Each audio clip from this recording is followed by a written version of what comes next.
J'attendais avec impatience le film Chainsaw Man. Ceux qui suivent ma chaîne YouTube depuis un moment savent à quel point j'adore le manga, que c'est un pur mélange de délire trash horrifique et de sincérité et sensibilité émotionnelle, qui se démarque nettement du reste des histoires d'action, aventure, combat, amitié du Shonen Jump. Du coup, je pouvais pas m'empêcher de placer beaucoup d'espoir sur ce qui est basiquement la saison 2 de l'anime sur grand écran. Clairement, il y a une envie de capter le succès de Demon Slayer, dont la saison 1 a rendu le monde entier dingo, mais qui a fait le move audacieux de continuer l'intrigue avec le film Le Train de l'Infini, grosso modo une saison 2 au cinéma. Puis après la saison 4, la suite et conclusion de l'aventure se fera à travers une trilogie de films dont le premier, La Forteresse de l'Infini, a engrangé depuis juillet dernier autant d'argent que Superman au box-office mondial. Est-ce que la suite de Chainsaw Man a ses chances de bien fonctionner en tant que vrai film de cinéma? Ou est-ce juste plein d'épisodes TV collés l'un après l'autre pour surfer sur une vague? Alors spoiler, ce film était de la méga bombe, il est dans mon top de l'année, et il m'a donné 100 fois plus d'espoir dans l'avenir de Chainsaw Man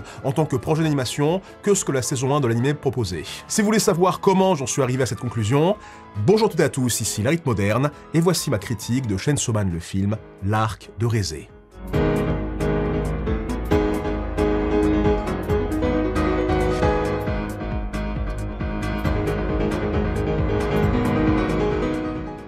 Alors déjà, pourquoi avoir fait un film plutôt qu'une saison 2 à la télé? Plusieurs raisons. Pour faire comme Demon Slayer, probablement, parce que les revenus au box-office sont plus alléchants que ce que la télé et la VOD proposent, certainement. Et oui, je confirme, les animateurs sont mieux payés quand ils bossent sur un film qu'un animé TV. J'ai vérifié cette info en 2022 auprès de plusieurs animateurs qui m'ont confirmé que c'était bien le cas. Donc ouais, c'est vraiment bien de soutenir ce genre de film en salle pour le coup. Mais aussi parce que, à mon avis, ça donne un aspect gros événement d'être sur grand écran. Genre, attention, la suite de Chainsaw Man est tellement incroyable, seul un écran de cinéma peut rendre justice à autant de génialitude. Ne ratez surtout pas ce moment historique. Ce qui est une bonne tactique pour relancer le train de la hype et donner plus d'air de légitimité à un projet. Surtout que l'équipe d'animation a beaucoup changé entre la saison 1 et le film, avec une direction artistique différente qui a besoin de faire ses preuves à nouveau, mais j'en parlerai plus tard. Il faut dire que l'arc de Rézé, tel qu'il est dans le manga, se prêtait super bien au format film,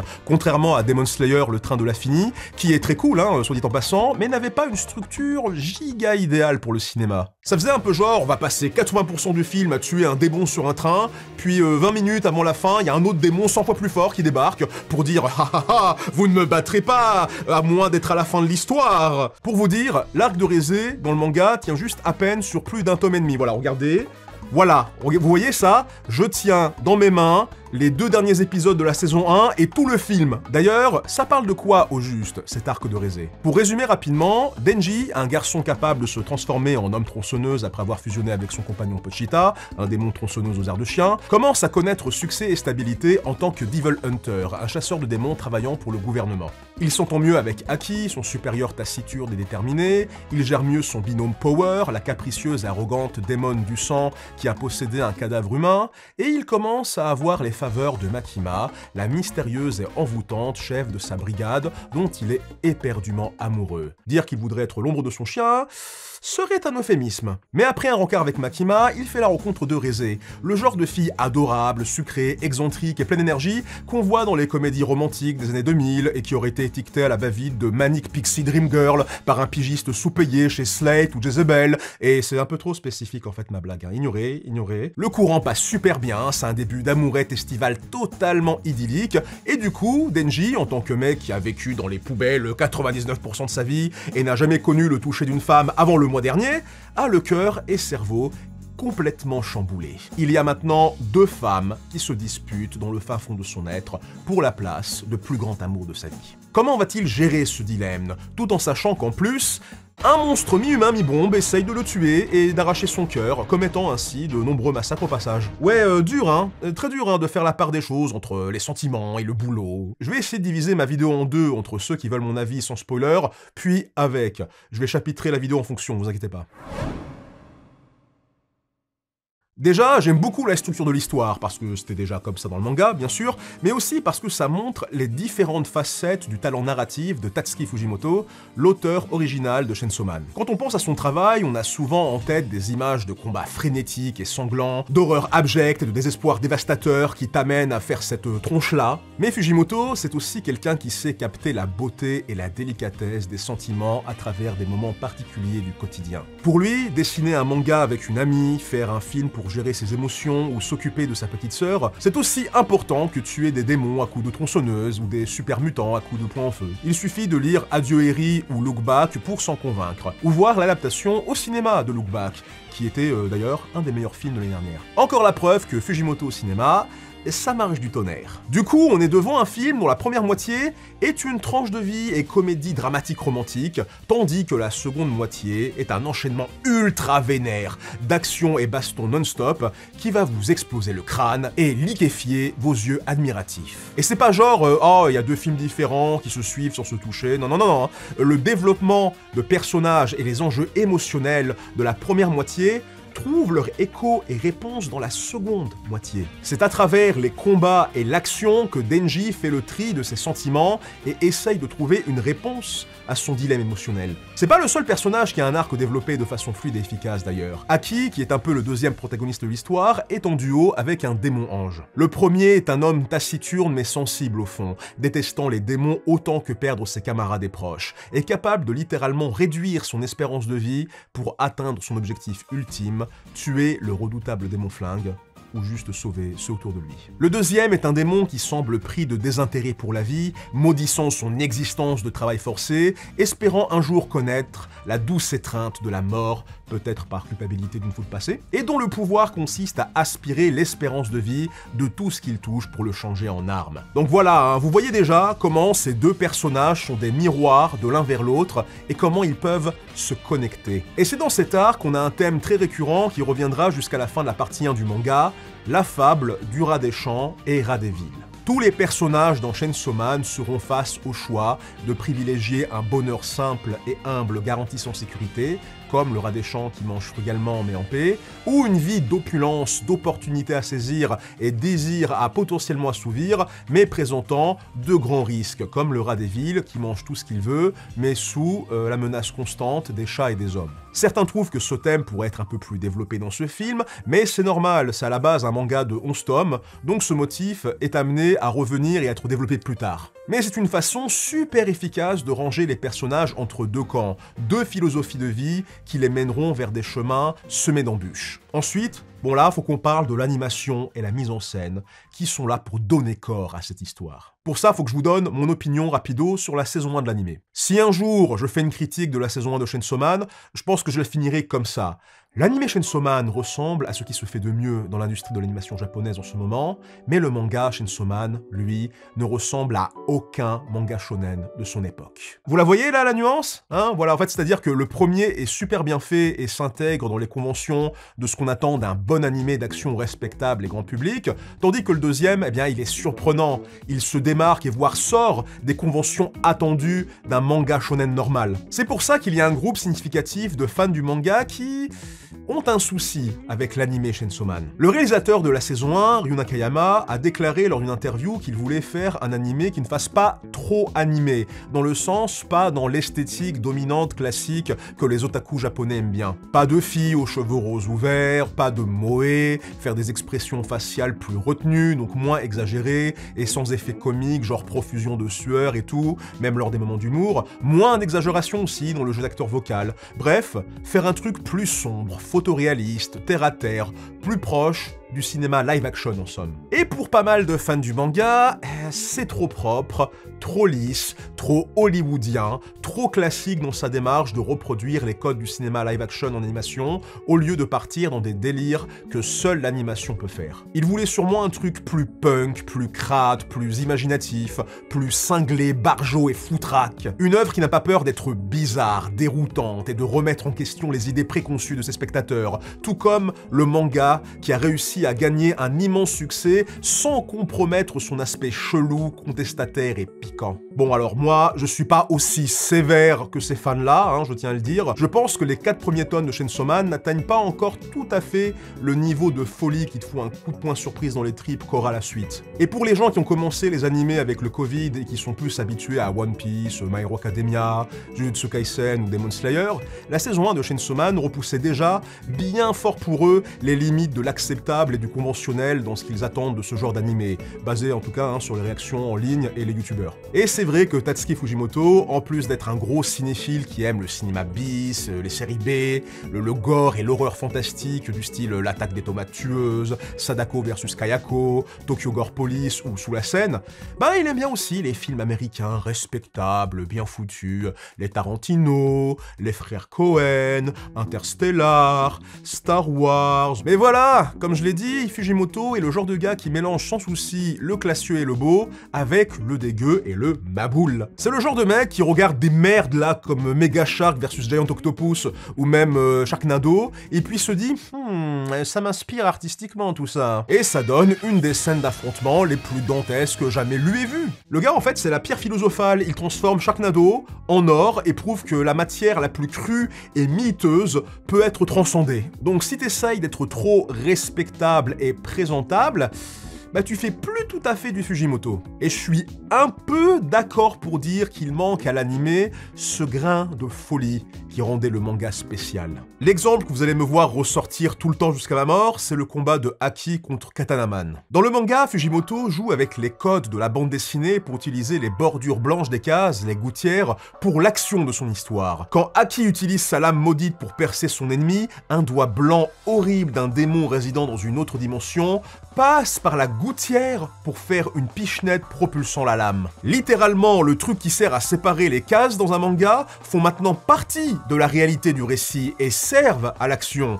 Comme si les démons en fait pouvaient passer brièvement dans le monde des humains à travers ces espaces négatifs visibles seulement par les lecteurs. C'est juste génial hein, en termes de mise en case et de trouvailles visuelles je trouve. Mais dans l'animé, bah c'est juste une main fantôme qui se place à côté de Aki dans le même plan d'existence que lui. Voilà, bon bah t'as le manga qui brise les codes de la BD pour rendre son histoire plus stimulante, mais l'animé, lui, bah il se refuse de jouer avec les codes du cinéma ou des formats d'image par un souci de vraisemblance, s'empêchant de trouver un équivalent à la folie du matériel d'origine. Bah pour le coup, pas d'inquiétude, le nouveau réalisateur Tatsuya Yoshihara réussit d'à la fois respecter l'aspect hommage au cinéma que Nakayama voulait apporter, tout en amenant ce côté grain de folie punk qu'on attendait en exploitant les points forts uniques de l'animation, devenant ainsi plus formellement inventif, jouant davantage avec les codes du cinéma et se libérant des contraintes de la caméra. Alors bon, il y a quand même beaucoup d'angles de caméra très cinématographiques et intéressants,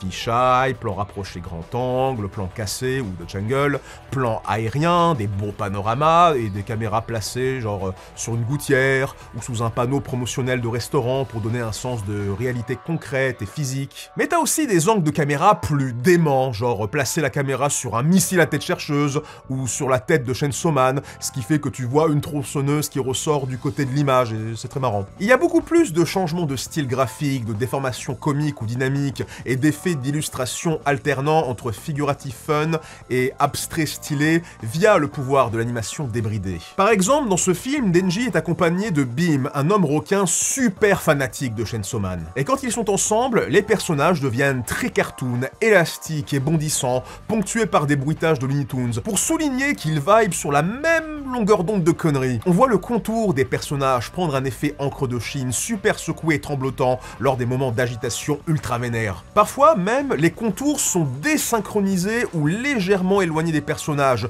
laissant la colorisation de leur corps se maintenir en blobs semi-compacts flottants, ou ils deviennent aussi des silhouettes colorées abstraites très trippy. Et puis rien que le début du film quoi, on est en format 4/3, en noir et blanc, avec des effets de dessin à l'encre et au crayon à papier, tremblant et main levée, avec des tramages et des textures sur les décors pour reproduire le style du manga original, un peu comme ce que l'anime Uzumaki a essayé de faire, mais avec le style de Fujimoto. Ça donne le ton et ça montre l'intention d'être inventif et hétéroclite au niveau formel. Il suffit de comparer cette scène avec son équivalent à la fin de l'épisode 12 de l'anime TV, quand Denji se balade en rêve dans des ruelles crado avant de tomber sur la porte de Pochita pour constater la différence d'impression et de mise en image. C'est plus symbolique et onirique tout de suite. C'est bien aidé par le changement dans le character design, le design des personnages, pour rendre ça plus proche du manga et s'éloigner du style de la saison 1. Les personnages ont moins d'effets d'ombre, sont moins réalistes au niveau des détails anatomiques, genre le nez ou les oreilles,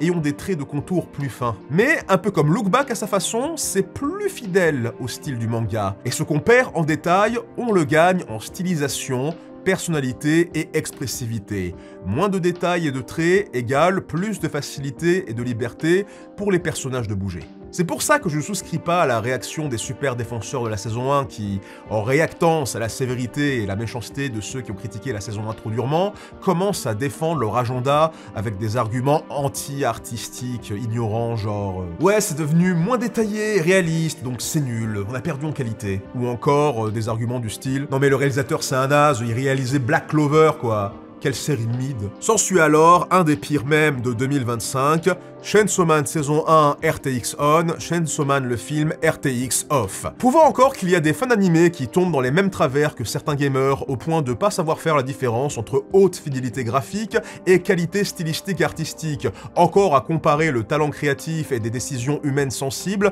à des cartes graphiques Nvidia. C'est la même erreur que font les gens qui disent que les animés de Masaaki Yuasa ou Mob Psycho 100 sont moches. Oui, bah si tu juges juste les images fixes de la tête des personnages, oui, ça paraît pas fou. Sauf que quand tu regardes Mob Psycho 100 en mouvement, c'est une des animations les plus riches, impressionnantes, vivantes et inventives de l'histoire de la télévision. Sinon ça va, c'est cool, One Punch Man saison 2 et 3, c'est très joli quand ça bouge pas, hein. Aussi, bah le réalisateur de Black Clover, là, il a animé beaucoup de scènes de combat parmi les plus importantes de la saison 1 de Chainsaw Man, ainsi que d'autres scènes d'anthologie de l'animation japonaise. Par exemple, il a contribué à l'incroyable scène de combat contre le Dragon Rouge dans le sublime animé de fantasy Frieren. Donc ouais, on va le respecter un peu du coup le monsieur, je pense. D'ailleurs, on parle de l'animation des combats, mais le film Chainsaw Man brille aussi par son character acting, l'animation des expressions corporelles et faciales. On a beaucoup de mouvements subtils et délicats qui donnent vie aux personnages et véhiculent leur personnalité. On comprend comment Denji est tombé amoureux de Reze à travers ses petites mimiques adorables, ses sourires subtils, ses jeux de regard, ses hochements de tête, sa façon de parler avec les mains. La belle animation, c'est pas que pour la baston. Le travail d'animateur, c'est aussi celui d'acteur. Avec ce film, Chainsaw Man, tout en gardant son identité, emprunte le chemin de l'expressivité singulière d'un Mob Psycho ou un Devilman Crybaby. Moins réaliste, mais plus expressif, plus rebelle, et qui te hurle aux yeux avec ses couleurs plus criardes. Parce que oui, on a des couleurs plus prononcées dans l'ensemble du design des personnages aussi, surtout les cheveux et les yeux. Un rendu plus proche du style de Fujimoto, en particulier ses couvertures qui marient élégance sombre et horrifique avec des touches de couleurs très vives. Et c'est là qu'on arrive à la partie un peu spoil de ma critique. Alors je vous épargne le twist principal du film, tout de même, mais il y aura des points scénaristiques de la deuxième moitié du film que je vais devoir mentionner. Vous pouvez continuer ou sauter au chapitre de conclusion, comme vous voulez. Mais si vous voulez me voir parler du film et de la série plus librement, full spoiler, sans retenue, et avoir un avis plus détaillé des scènes qui m'ont marqué, je vous donne rendez-vous sur twitch.tv/RHitModerne pour un live post-chronique le dimanche 2 novembre à 21h. En fait non, j'ai pas réussi à sortir ma vidéo plus tôt, donc le live post-chronique sera à la place le vendredi 7 novembre à 21h sur twitch.tv/RHitModerne. Lien dans la description. Heureux d'avance de discuter avec vous tous. Et si vous aimez la vidéo jusque-là, n'hésitez pas à soutenir mon indépendance du système YouTube et m'aider à faire mes vidéos plus librement en donnant 2 € ou plus sur mon Patreon. En plus de me soutenir, vous aurez plein d'avantages comme des news, votre nom générique et même des bonus vidéos. Je compte même sortir bientôt un vlog bonus exclusif où je fais ma critique de L'Homme qui rétrécit par Yann Kounen, un de mes films français préférés de cette année. Tous les liens sont dans la description, encore merci pour votre aide, et sur ce, finissons la vidéo.